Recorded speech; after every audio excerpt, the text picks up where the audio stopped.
Bom, então o que a gente vai ver aqui hoje nesses 30 minutos é para que e para quem que a gente monitora, questões de objetivo e de escala, critérios e indicadores para diferentes objetivos e escalas, métodos de monitoramento para esses diferentes objetivos e escalas, tá? Quando eu digo critério, é aquilo que a gente quer ver.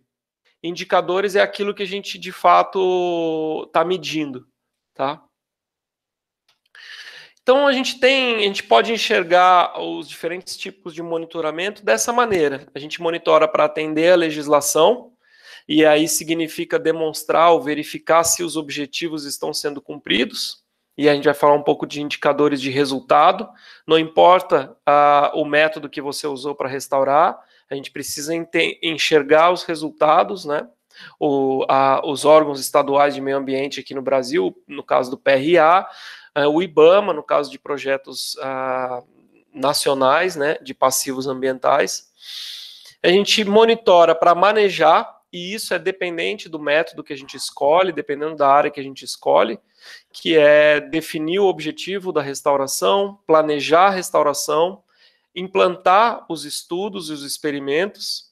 Isso tudo a gente já viu como escolher o método, a gente já estudou os métodos e hoje a gente vai falar de como monitorar.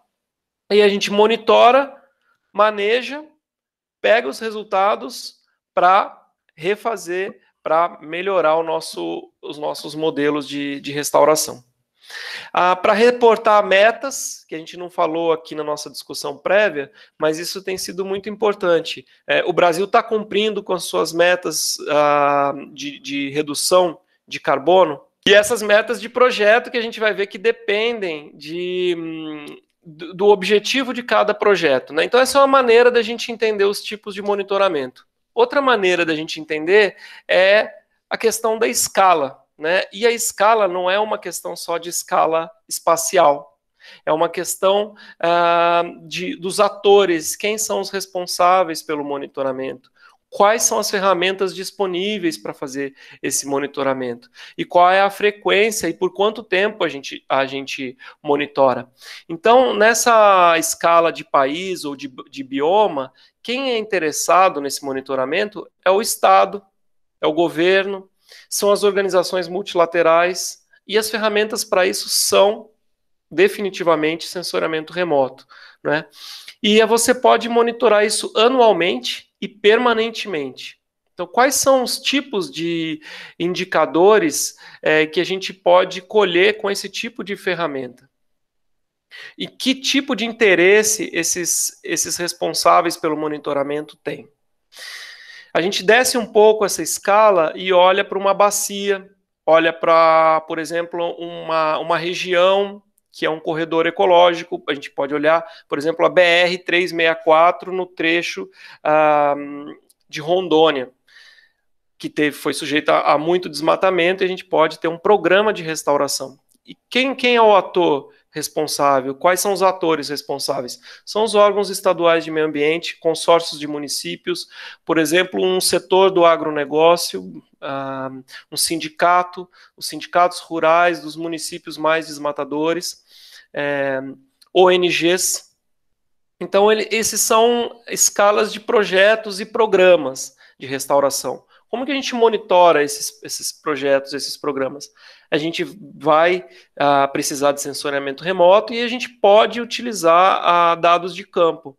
Para o sensoriamento remoto, a gente pode trabalhar com frequência anual e ter a amostragem permanente, mas em campo a gente talvez a gente pode olhar anualmente, mas é finito, a gente não pode monitorar, a gente não tem recurso, capacidade e talvez interesse para monitorar permanentemente em campo esses projetos, né?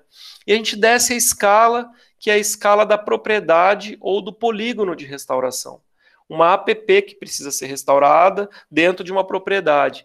Então esse é quem está interessado em monitorar ali é o proprietário rural, ou uma ONG. Ele vai fazer trabalho de campo, porque é própria, a ferramenta própria para isso. Ele pode monitorar num intervalo de 1 e 2 anos, mas também é finito.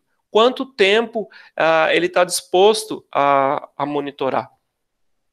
Não são só essas as questões de atores, ferramentas e frequência ligados à escala, mas também os objetivos. Então, se a gente pensa nesses objetivos de um país ou de um bioma, esses tipos de compromisso é o que eles estão interessados. Então, de novo, a meta de carbono, o que se mede aí? Se mede se tem floresta ou não tem. A gente está vendo, o Brasil desmatou tantos mil quilômetros quadrados esse ano. O governo dos Estados Unidos não está contente, a Europa não está feliz com isso. No entanto, recuperou tantos hectares. O Brasil se comprometeu a recuperar 12 milhões de hectares, que é basicamente o que a gente tem no Código Florestal, nas áreas de APP e reserva legal. Como que ele vai medir isso? Como ele vai comprovar? Ele basta dizer se eu tenho floresta ou não tenho com Landsat. Ou a gente vai ter medidas mais detalhadas do que a gente tem ali, né? E a gente pode ter objetivos um pouco mais amplos, que envolvem outras categorias de sustentabilidade, que não essa fixação no carbono, ou ter cobertura, ou não ter, e a gente envolve questões de impacto social, econômico da restauração, e que a gente pode eventualmente monitorar isso nessa escala de bioma, nessa escala de país. Quando a gente desce a escala, a gente começa a encontrar muitos objetivos, né? Então, a gente pode ver se o projeto teve sucesso. Então, pode ser importante para o Instituto Socioambiental comprovar que houve sucesso. Como é que ele comprova isso? De novo, ele vai para a cobertura florestal, número de propriedades que estão engajadas na restauração, se gerou renda para a rede que fornece sementes. Outros projetos, muitos projetos, têm o objetivo de restaurar floresta, mas, de fato, para impactar água. Então, se mede cobertura florestal no princípio, ou cobertura da vegetação nativa no princípio, que isso vai regular a qualidade e produção de água, estabelecer corredores de biodiversidade, como eu falei, o Pontal do Paranapanema, ele é a restauração toda lá é feita pensando nesses corredores de biodiversidade. Como que mede isso? Mede a cobertura florestal. E depois você ainda pode medir se, aumentando a cobertura florestal, você aumentou o fluxo daquele objetivo principal que você tinha, que era a fauna usar os corredores, né? Você pode ter metas de estabelecer sistemas agroflorestais mais sustentáveis, então mudar o uso do solo de pastagem para sistemas agroflorestais. E isso vai ter mais carbono, vai ter mais biodiversidade, vai ter impacto na cultura e em outras questões socioeconômicas. Então, esse tipo, você de novo mede cobertura florestal, propriedades atendidas, estrutura e diversidade da vegetação. E você pode ter uma meta, como é, por exemplo, o Pacto para a Restauração da Mata Atlântica, que é restaurar tantos por cento do bioma até um determinado ano. Então, como que você mede que a Mata Atlântica está sendo recuperada? Você mede com imagem de satélite, se tem ou não tem floresta, e a gente vai ver que tá, nesses últimos 2 anos, a gente tem melhorado um pouco essa classificação de floresta e não floresta. A gente está começando a entender a qualidade das florestas que estão sendo restauradas com imagens de satélite, né? E com drones também. E aí, na propriedade, a gente tem um objetivo de cumprir com a legislação, o PRA. Então, a gente vai ver que tem indicadores de saúde ou de integridade ecológica, indicadores que demonstram que, se o manejo for cessado, essa floresta continua uma trajetória sucessional de sucesso e caminha em sentido uma floresta, aos atributos de uma floresta madura. Então, esses indicadores são indicadores que você mede hoje para entender que amanhã terá sucesso, indicadores que o proprietário pode entregar, certificar que aquela área está restaurada com um curto período de tempo, né? Ele pode monitorar para obter pagamento por serviço ambiental, aí de novo que a Lara falou, medir carbono, ou cobertura florestal, dependendo de como que ele negocia isso, né? Obter selos, né? Que, por exemplo, existem selos em que você, olha, eu cumpro com a legislação, tá tudo bem, e tem selos um pouco mais detalhados da Rainforest Alliance, por exemplo, que você tem que ter outros atributos medidos. E por fim, né, o proprietário, a escala de polígono ou de propriedade, ela quer medir para dar manutenção, para fazer que essas áreas restauradas tenham sucesso. Então, critérios típicos são se tem capim exótico, se não tem, formiga, se está erodindo, se o que eu plantei está sobrevivendo, se o que eu semeei está emergindo. Então, esses são os tipos dos critérios que a gente tem.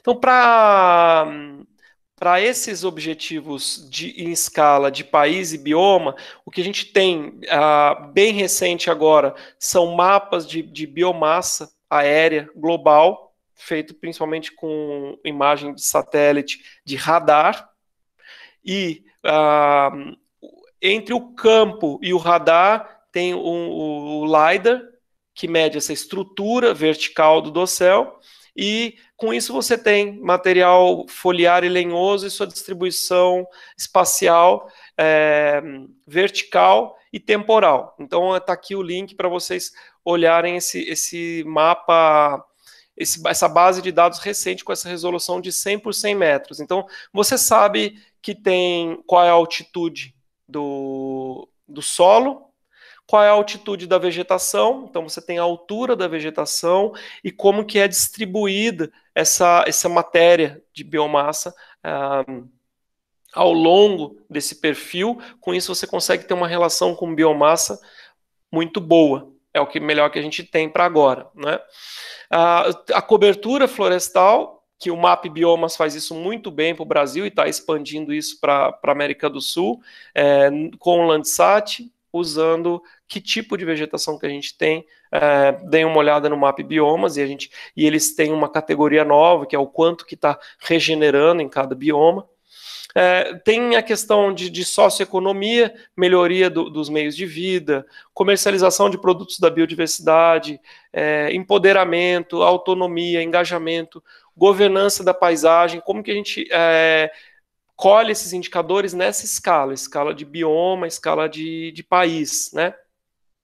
E alguns indicadores mais gerais que a gente vai encontrar como qualidade da água e quantidade, solo, biodiversidade da paisagem, vulnerabilidade ambiental, governança. Então são indicadores mais amplos da restauração que você pode pensar em como colher esse tipo de dados nessa escala de país, né? Em escala de paisagem, cobertura florestal, eu falei, o MAP Biomas. A questão social, tem alguns exemplos aqui, a gente vai olhar um pouco mais detalhe. Geração de renda, estrutura e diversidade da vegetação, a gente vai olhar com mais detalhe. Água, tem um programa de pagamento por serviço ambiental no Espírito Santo, em que eles estão medindo de fato se aquilo que eles estão fazendo como um programa de pagamento de serviço ambiental para manutenção e restauração está revertendo em produção e qualidade de água. E a monitoramento típico do interesse para a fauna, corredores de biodiversidade, por exemplo, tem aqui. Eu coloquei essas tabelas aqui com links para vocês se aprofundarem, tá, nesses assuntos. Na propriedade, os tipos de indicadores que tem, cobertura do dossel, plantas nativas, densidade e riqueza de regenerantes, a gente vai olhar um pouco mais detalhe isso. Monitoramento da cobertura florestal, que pode ser uma alternativa a isso. O PSA, que exige a biomassa, né, que, como a gente falou, de carbono, que a gente precisa de dado de altura, de diâmetro e de densidade de madeira, e às vezes a gente precisa de carbono no solo, às vezes ele é previsto, é estimado e não medido. E para manutenção, a gente tem protocolos típicos de cada método, né? Então, voltando àquele slide que a gente dá um panorama dos tipos de critérios para cada objetivo, eu tingi aqui de vermelho o que aparece sempre, que é a cobertura florestal e carbono, né? E se a gente expandir isso de floresta, a gente vai ter cobertura da vegetação nativa e carbono. É isso que tem se falado, é isso que tem se medido muito, né? Carbono paga muito dos projetos, é o principal interesse hoje internacional em restauração, mas tem outros objetivos, como a gente viu e como vocês vão ver na literatura. E um objetivo claro, que é a cobertura da vegetação nativa. Vamos dizer, um guarda-chuva. Se você tem a vegetação nativa, você tem os serviços ecossistêmicos típicos daquela vegetação nativa. A gente já falou um pouco sobre isso. Se a gente tem cobertura de vegetação nativa de cerrado, a gente vai ter atendido os serviços de produção e qualidade de água e de carbono pertinentes àquele ecossistema, né? Mas se a gente precisa entender qual é a cobertura da vegetação nativa e carbono, e quando a gente desce nessa escala de propriedade, a gente quer entender se essa vai ter sucesso, essa restauração, que tipo que a gente tem por aí de tecnologia e de indicadores para averiguar isso, para verificar isso. Então, para cobertura de vegetação nativa, a gente tem bons mapas, a gente tem mapa global de cobertura florestal, mapas globais de cobertura florestal, e a gente tem, por exemplo, para o Cerrado todo, o Map Biomas, que tem um mapa de cobertura de vegetação e recuperação da vegetação para a savana, já nessa versão do Map Biomas, separando o que é savana do que é campo, do que é floresta. Tá? Então esse trabalho está publicado, mas isso é uma ferramenta que você pode usar, fazer download dessas camadas pelo Map Biomas, para quem quiser olhar onde está recuperando em cada pedaço do cerrado, com imagem Landsat, pixel de 30 metros. Tá? E aqui nesse artigo te conta como se faz para separar capim de savana, de agricultura, de pasto. A gente pode discutir um pouco isso. Uma coisa muito nova que apareceu agora não é mais se tem floresta ou não tem, mas qual é a estrutura dessas florestas, quanto que elas estão armazenando de biomassa hoje. Então você tem esse trabalho aqui que ele faz essa estimativa de altura do dossel, e a altura do dossel tem essa relação com biomassa, né? Então ele faz dados de Landsat correlacionado com dados de laser, que, de novo, o laser ele faz esse perfil vertical da biomassa. Então ele fala qual é a altura e quanto que está preenchido de folha e galho e tronco ao longo desse perfil de altura. Com isso, a gente tem um mapa melhor do que a cobertura de floresta, a gente tem um mapa de uma aproximação de biomassa. E a gente tem agora uma possibilidade de baixar esses dados com uma boa estimativa de biomassa. Está saindo bons artigos sobre como que as florestas estão sendo recuperadas utilizando essa base de dados. Isso aqui em cima é Landsat correlacionado com laser, para poder estimar para o globo.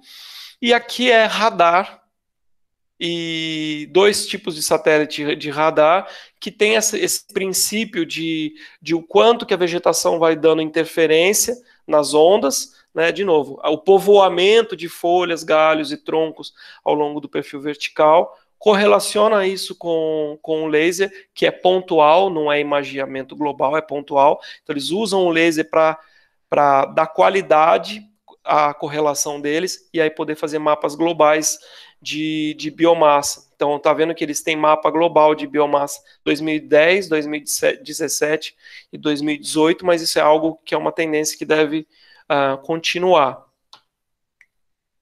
E a gente partiu de cobertura de vegetação para um índice de biomassa para uma classificação de qualidade da floresta, ou de integridade ecológica da nossa vegetação.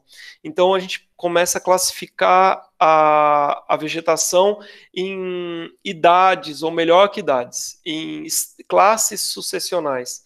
Classe sucessional, ele é uma síndrome de indicadores, né? Tem altura, tem diversidade, tem biomassa, tem espécies dominantes. Então é a evolução do plantio, nos dá essa ideia de qualidade da regeneração natural, se a gente olha para essa classe sucessional e para a idade. Então, florestas bastante desenvolvidas com idades pequenas têm uma taxa de evolução, uma dinâmica de sucessional rápida e devem resultar em florestas maduras num curto espaço de tempo. Enquanto florestas que têm um baixo desenvolvimento com uma idade avançada tendem a não nem alcançarem os valores da floresta madura. Tem vários trabalhos sendo publicados sobre isso, o pessoal do INPE, coordenado pelo Luiz Aragão, eu acho que não tem na referência agora, mas eu vou passar para vocês como que na Amazônia você pode ter florestas secundárias evoluindo numa velocidade 2 vezes mais rápida, ou mais do que algumas outras florestas, dependendo da localização geográfica, chuva, fertilidade do solo e tipo de degradação que ela sofreu, né? E aí a gente ainda desce mais na escala de projeto, e vai vendo esse tipo de métrica para entender a qualidade da floresta. Então, o que é uma qualidade de floresta? Eu estou falando aqui muito para floresta, e de fato é isso que a gente tem, mas vocês podem pensar isso para um campo, podem converter isso para uma savana. Como que pode ser detectado isso? Acabou de sair um trabalho com LiDAR, tentando detectar, conseguindo detectar esses valores, a estrutura da vegetação, com esse mesmo princípio aqui, né? Mas, de fato, a literatura é muito para a floresta, exatamente porque aí está a maior parte do carbono, né? Mas a gente pode transferir e a gente vai enxergar isso de agora em diante para a savana, por exemplo. Então, o LiDAR faz isso, ele joga uma infinidade de pontos e vê em que altura que esses pontos bateram. Então, dentro de 1 metro cúbico, você tem uma infinidade de pontos sendo parados por alguma folha, algum galho, algum tronco, e alguns que chegam até o chão. Então, quando ele dispara esse laser, ele consegue traçar esse perfil do dossel. E esse perfil do dossel, alguns pontos são atingidos muito alto, que são as árvores emergentes, outros vão ficando pelo caminho até chegar ao nível do solo. Então, o que você tem é uma densidade de pontos ao longo de um perfil vertical. Então, essa figura aqui, esse gráfico, mostra um perfil vertical até 35 metros de altura e a densidade de pontos que são atingidos. Então, a gente pode pensar, aqui são as árvores mais altas, aqui tem um pico, que a gente pode entender que são árvores emergentes, aqui tem um outro pico, que é o dossel, e aqui um subbosque e uma altura do chão com um extrato mais rasteiro. O formato dessas curvas, ou aonde estão os picos, sugere muita coisa para a gente sobre a qualidade da floresta. Então a gente pode ver se essa floresta está mais ou menos desenvolvida, dependendo da altura que mais atingiu, dependendo da fração de clareiras, se tem ou não tem. A gente já estudou um pouco isso na sucessão. Florestas mais velhas têm clareiras, florestas muito novas, com 20 anos de idade, ainda não tem clareiras, então tem um dossel mais chapado. Então, esses indicadores aqui, vocês vão ter oportunidade de estudar, se quiserem, eles vão dizer muito sobre o que a gente mede em campo, não é? Então, índice de área foliar, o índice de área de foliar no subbosque, esse volume de folhas ao longo do perfil, fração de clareiras na área, altura do dossel e heterogeneidade espacial são tipos de indicadores que você usa e pode, com isso, estimar a qualidade da sua floresta. E a gente pode pensar isso para o cerrado também, né? Então, por exemplo, o Danilo, no grupo de pesquisa do Pedro Brancaleão, eles têm feito uns 4, 5 trabalhos já sobre isso na Amazônia, na Mata Atlântica, na América Central, entendendo qual é o perfil desse volume de material vegetal ao longo do perfil de altura. Então, por exemplo, uma floresta madura em verde e um eucalipto em vermelho. Ó. O eucalipto ele é mais alto que a floresta madura e tem uma concentração aqui nos 35 metros. Enquanto a floresta madura ela é mais bem distribuída e um pouco mais alta que florestas plantadas ou florestas secundárias aqui. Então, olhando para esse perfil, a gente passa de tem floresta ou não tem para que tipo de floresta que a gente tem, né? Então, eu falei um pouco sobre isso, sobre reportar metas. Agora eu vou falar nas 3 escalas, né? Escala de satélite global, escala de projeto, um pouco sobre legislação, em que pé que a gente está nisso, né? Então, esse trabalho foi publicado aqui pelo Caminhos da Semente e analisa em todos os estados, os PRAs, como que os estados avaliam o sucesso de restauração. Como a Lara falou, o que é mais importante, se deu certo ou não deu, segundo os olhos do órgão estadual de meio ambiente, né? Nem todos os estados têm uma instrução normativa ou lei para dizer quando uma vegetação está restaurada. Alguns têm, vocês vão ver isso. E o que a gente tem trabalhado, todos nós estamos trabalhando, é para que o Estado comece a olhar para os resultados e não para a implantação. Não olhar para um PRADA, e não olhar para um relatório de implantação, se plantou, se não plantou, mas olhar se aquilo que foi plantado, ou que foi manejado, ou que foi regenerado, atingiu um resultado esperado. Então a gente está dentro de um paradigma hoje, que começou em São Paulo, a gente conseguiu trazer isso para o Distrito Federal, para o Mato Grosso, e existe um movimento, Minas Gerais está implantando isso agora, de olhar para um resultado, olhar indicadores que prevejam que uma vez que não haja mais manejo, a área continuar sua trajetória, uma vegetação madura. Bom, por que não olha direto se deu certo, se a gente tem uma vegetação madura? Porque isso demora muito para acontecer. A gente teria que esperar 40, 60, 100 anos, dependendo do atributo que a gente está olhando. Se a gente está olhando para a composição de espécies, mais de 200 anos, né?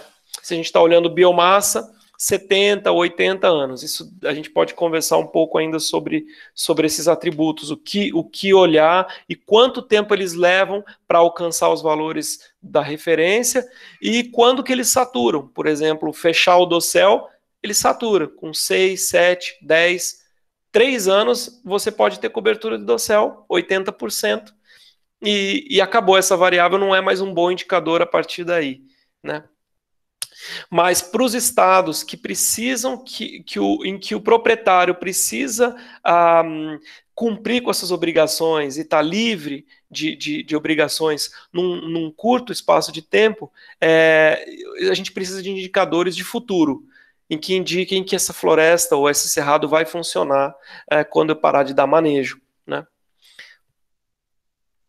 Mas a gente pode chegar num novo paradigma e a gente pode monitorar continuamente com imagem de satélite, assim como a gente monitora o desmatamento, porque o desmatamento nas áreas ele é monitorado com imagem de satélite e a restauração poderia ser olhada da mesma maneira, não é? Sendo monitorada pelo Estado e não pelo proprietário, e a gente poderia entrar em outro paradigma e talvez a gente entre, porque isso vai significar redução de custo para o proprietário, né? A gente pode discutir mais isso. Então, por exemplo, no estado do Pará, você tem indicadores de resultado. Então, regeneração natural debaixo do dossel, diferentes formas de vida, riqueza de espécies nativas, cobertura de dossel, eles são indicadores de resultado. Mas, sintoma de deficiência de nutriente, mortalidade de plântula, herbivoria por formigas, espécies exóticas, espécies invasoras, são indicadores de manutenção, né? Então, o estado do Pará ficou nesse meio termo. E outros têm indicadores de sucesso, assim como foi feito para São Paulo, a gente transpôs isso para outros estados, né? Mato Grosso, por exemplo. Isso aí vocês vão ver dentro daquela publicação que eu citei acima. Né? Então, na prática, para a floresta, esse é uma portaria aí do estado de São Paulo e que mostra o que você precisa para atender. Então, o que você precisa para ter uma floresta? Precisa ter cobertura de dossel, e essa cobertura de dossel significa que não tem mais planta invasora, porque está sombreada, capim invasor, porque está sombreada, ela deve estar atraindo fauna dispersora, está modificando o solo com deposição de serrapilheira, está modificando o solo com interações com as raízes e decomposição. Então criou-se um dossel, mudou a estrutura da floresta. Mas essas árvores poderiam morrer. A gente precisa de um indicador de futuro, algo que mostre que quando essas árvores morrerem, elas serão substituídas. E para isso tem a densidade e a riqueza de regenerantes embaixo desse dossel. São esses para a floresta. E para o cerrado, o que se pensou no estado de São Paulo? Bom, não só no estado de São Paulo, o que se pensa para uma vegetação nativa qualquer? Bom, eu preciso ter cobertura de vegetação nativa. Então, se essa área foi restaurada, eu tenho cobertura de vegetação nativa. Simples assim, e foi assim que ficou.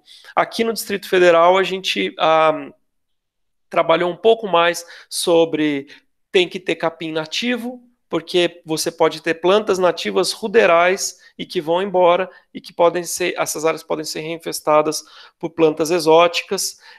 Você precisa ter um balanço entre lenhosa e não lenhosa, porque isso caracteriza a vegetação savânica. Então, é um pouco mais elaborado, né? Então, eu estou repetindo aqui o que são os indicadores, são indicadores de futuro, e esses indicadores precisam ser indicadores que são avaliados entre 4 e 10 anos, que é um tempo factível para você manter o proprietário demonstrando que ele está atingindo o sucesso, né? Dentro desse paradigma, porque se for um paradigma de monitoramento contínuo pelo Estado com imagens de satélite, ele está obrigado a manter isso continuamente, né? Eternamente, vamos dizer. E para a floresta é o dossel fechado e a disponibilidade de regenerantes, e para o cerrado é necessário haver cobertura de planta nativa, de capim, arbusto e árvore. Né? Então a gente fez um teste sobre diferentes tipos de ferramentas, diferentes tipos de método para fazer esse tipo de amostragem. Dê uma olhada, tem uma descrição dos tipos de método, tem citações bibliográficas de como amostrar esse tipo de indicador e uma comparação sobre os plantios. Né? E aí a gente tem essa publicação do protocolo de monitoramento da vegetação nativa no Distrito Federal e o protocolo de monitoramento da recomposição em Mato Grosso. E que mostram como se faz para monitorar a cobertura de dossel, como se faz para monitorar os regenerantes, mostra como faz para monitorar vegetações campestres e savânicas, né, o campo. Ali a gente estava falando de cobertura, aqui a gente está demonstrando como se faz para determinar densidade e riqueza. Né? Vamos falar um pouquinho sobre reportar meta de projeto, o que a gente tem por aí. Né? Eu baixei isso aqui do WRI, que é algo que tenta ser feito em escala de paisagem ou de país, que são indicadores de sustentabilidade, que tentam abranger os objetivos de uma restauração em escala de paisagem, né? Então, um índice de biodiversidade de paisagem, que mostra os tipos de uso do solo, de uso e ocupação do solo, a medida de carbono, medida de qualidade da água, medida de produção de água ou vazão, um índice de qualidade de social, né, se ele está trabalhando em restauração, o quanto que as pessoas estão trabalhando com restauração e obtendo renda com restauração, qualidade do solo, redução de vulnerabilidade, isso tem a ver com erosão, enchente, esse tipo de acidentes, incidentes, e um índice de governança da paisagem, que é por exemplo, quantos comitês de restauração existem, quão engajados as pessoas e as instituições estão. Deem uma olhada se vocês estão interessados nesse tipo de monitoramento, nessa escala, que envolve muito, por exemplo, dados de IBGE, que esse ano a gente não vai ter, mas dados nacionais de pesquisas quantitativas, pesquisas qualitativas, imagens de satélite, algumas entrevistas com instituições-chave, né? Esse aqui eu puxei do SISUC, que é o Sistema de Monitoramento de Unidades de Conservação da Amazônia, que ele é um sistema que é feito para unidade de conservação, mas eu gostei muito porque foi um trabalho gigante de busca de indicadores, determinação de critérios e busca de indicadores de socioeconomia, socioculturais e de gestão. Olha o nível de detalhe que tem. A gente pode perfeitamente adaptar isso para projetos de restauração em nível de paisagem, ou seja, projetos com corredores ecológicos, com o cerrado, por exemplo. Eles têm esse tipo de coleta de indicadores, de amostragem de indicadores feito pelos próprios comunitários. Então, desce um pouco a escala e a gente vai para dentro da unidade de conservação. No nosso caso, poderia ser dentro do projeto, protocolos simples e que de fato levam ao manejo adaptativo do projeto, né? O Pacto para a Restauração da Mata Atlântica, o protocolo de monitoramento do pacto, ele é dividido em princípios, e o princípio número 4 são os princípios socioeconômicos. Então eles têm o indicador e o verificador. O indicador seria, por exemplo, geração de postos de trabalho no projeto ou na restauração. Como que a gente mede, é bem detalhado e bem completo, vale a pena vocês estudarem isso. E por fim, monitorar para manejar. Monitorar para manejar é muito dependente de qual método você usou para plantar. Então, por exemplo, eu trouxe aqui o exemplo da iniciativa Caminhos da Semente, em que você está fazendo semeadura direta. Então, você quer monitorar se o seu plantio funcionou. Então, por exemplo, tem perguntas do tipo: a sua semente foi arrastada pela chuva? A sua semente começou a germinar e depois elas abortaram a germinação? A sua semente começou a germinar, mas elas ressecaram porque ficou muitos dias sem chuva? A germinação na área está bem distribuída ou ela está em mancha? Então vejam esse nível de detalhes que é importante para fazer dar certo, e fazendo dar certo ele vai alcançar aqueles indicadores que o Estado solicita ou que o projeto solicita, e depois o Brasil vai conseguir cumprir suas metas, etc. Então é uma amplitude de indicadores e que encadeiam no sucesso final que o Brasil quer comprovar lá fora, né, e que a gente quer comprovar aqui dentro também, né. Então, foi muita coisa em pouco tempo, mas eu acho que a gente tem múltiplos interesses aqui também. Então, a tarefa da aula hoje é exatamente considerar que vocês têm diferentes interesses. Então, eu queria que vocês, cada um de vocês, escolham um critério dentre desses aqui, dependendo da escala e do objetivo. Escolha um critério que você quer se aprofundar e me diga quais são os indicadores, quais são as ferramentas, quais são os métodos, qual é a capacidade técnica necessária. Me descrevam qual é a melhor maneira de monitorar segundo aquele critério que atende àquele objetivo. Então, isso está evoluindo muito rapidamente e busquem os melhores artigos de 2020, 2021 para encontrar essas coisas, porque é um assunto que está evoluindo, tá bom?